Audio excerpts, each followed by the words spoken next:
Hi, my name is Claire Kim. I'm 22. I'm a student, and during the 2010 elections, I took some time off to work as a community organizer. One of the best volunteers and friends I made during my time there was a woman who organized her entire retirement community to vote and also went door to door to talk about Medicare, jobs, education, issues that she cares about. She was 85 years old. Another was a music teacher with a family who was constantly worried because she didn't have health insurance. And her mother, who was hard of hearing, who made weekly calls to her neighbors to remind them why they should still vote. Two brothers whose homes were foreclosed on, who still believed that by volunteering and getting their candidate elected, they could find an answer to their problems. These are the people that I want to represent as a citizen journalist. And these are the faces that I see when I imagine why I want a better, fair, more just democracy, where they carry just as much political weight as Sheldon Adelson and Jeffrey Katzenberg. Katzenberg, who, though he disagrees with the Supreme Court Citizens United ruling, still donated $2 million to Priorities USA Action in 2011.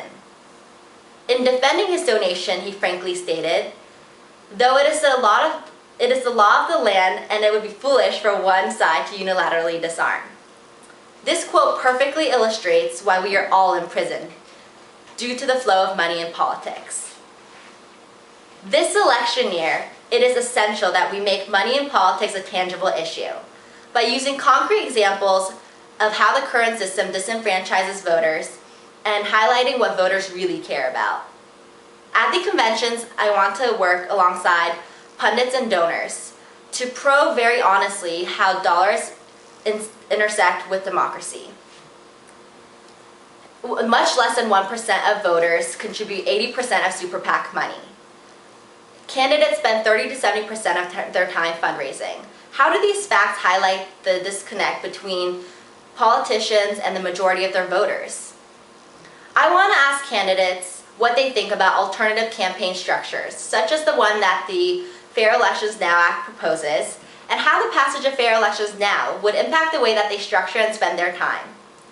I also want to ask questions that go beyond campaign finance reform and ask about how money impacts issues that we all care about: jobs, the financial sector, healthcare, education, the environment, and more.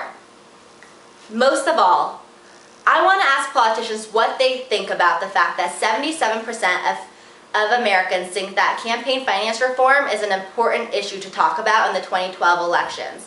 And if they're willing to issue a statement saying that they're willing to take on the problem of money in politics and that it's an ingrained cyclical problem that they want to participate in fighting.